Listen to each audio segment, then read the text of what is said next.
when I talk to the natural love spirits who are running the oneness movement, they are very, very focused on intellectually reasoning with me about God. And when a person is intellectually focused on reasoning with you about God, they haven't experienced God completely. And they can't experience God completely until they have the complete emotional experience.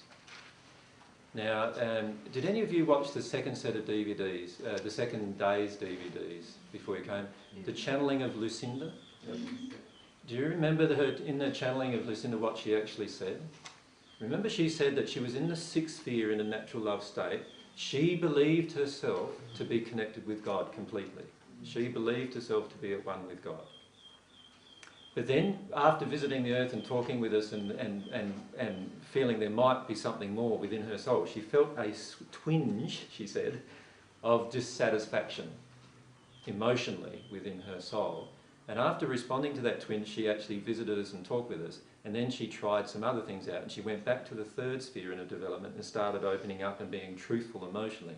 Remember, she said she had to become real emotionally. And when she did that, when she became completely real and let go of all of her definitions of God and let go of all of her definitions of herself, she began to experience God emotionally. And then she progressed beyond the sixth sphere into the seventh sphere and then to at-one-ment. And when she talked on that DVD, she was in the ninth sphere or 10th sphere or something, she said. Now, she believed herself to be at one with God. And she said all the words to herself that she was at one with God. But she never had the emotional experience of being at one with God. And this is where all of you are going to find it difficult listening to people. When a person has the emotional experience of being at one with God, they are very different than the person who is intellectually thinking they've had the emotional experience of being at one with God. The persons that will talk to you, who think they know what at-one-ment means, will be very intellectual in all of their interrelationship with you. You will feel their intellect more than you'll feel their passion. You will feel their intellect more than you'll feel their desire. You will feel their intellect more than you feel their emotions. When they have received some divine love, you will feel them differently. And many people on earth have received divine love and don't know it. Many people on earth who have been a part of all different movements on earth, which are all natural love movements, because they all began in the sixth sphere, they have received some divine love because in their heart they have this connection, desire with God. This is what I'm saying, it's an individual thing. So I can't say, well, when you receive divine love, you will know in your heart when another person has. You'll feel it from them, that they have, because they reflect it at you. When I say they reflect it, the quality of their love changes. It's modified by the divine. And that's why I said in the first century, let your light shine before men. The light, which is the divine love entering the soul, changes the soul and its characteristics and attributes so much that in the end, you end up relating with people totally differently. Every relationship with a person is emotional, right? It's not intellectual. So even now, like right now, I'm absorbing all of your emotions and feeling them, right? And some of you are absorbing some of my emotions and feelings. Right? Can I ask you here, like being in the presence of Ananda Giri, I feel full of love, and I feel that love from him is reflected, therefore really opening me up to love.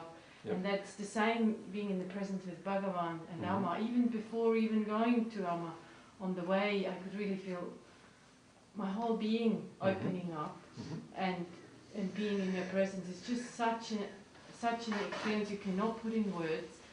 But being in your presence, I don't have that same experience. Yeah.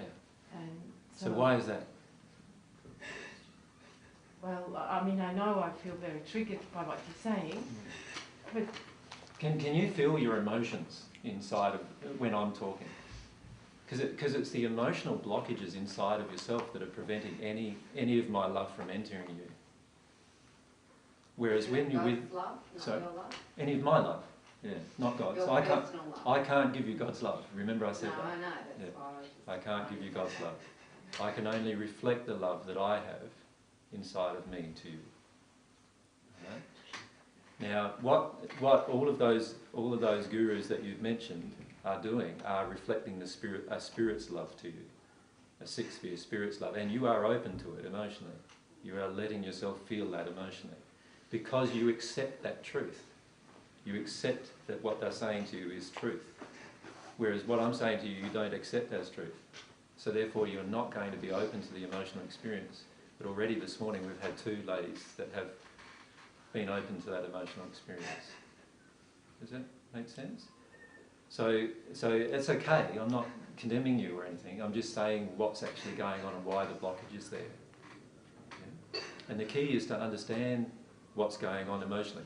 What's happening emotionally is that there are some very, very strong emotions within you that you can feel if you enter into any emotional transaction with me will be exposed within yourself. And you resist that. You don't want those emotions to be exposed within yourself. All you want at the moment is a feeling of love, but you don't want the emotions of responsibility, of the underlying emotions inside of yourself. That's what I'm saying to you. So at the moment, here's your soul, right? You're fully desiring love. So you want the feeling of love. But inside of your soul, there are feelings opposite to love. Inside of yourself, injuries based from childhood experiences. Inside of yourself. And at the moment, you are choosing to not experience any of those. All you want is this feeling of love, this feeling of love, this feeling of love, but not experience these other terrible feelings inside. So you're at the moment selectively choosing what you want to experience. And so what's happening is you become very, very focused on experiencing the love, but inside of your soul you're not allowing yourself to experience all of your own emotion. And what that's going to do is prevent you from experiencing God's love. The love you'll be receiving will be from a spirit or from a person on earth who has more love than yourself. But it won't be God's love. The reason why is because God wants you to open up your soul completely to her, without any reserve and without any suppression of your own emotion. If that makes sense. And if you can do that, if you can open up yourself to God without any reserve and with full expression of your own emotion, then when you long for divine love, you will receive it, and it will be a very emotional experience. It won't be just an intellectual recognition of love being radiated to you. You will be crying your eyes out as you're receiving it.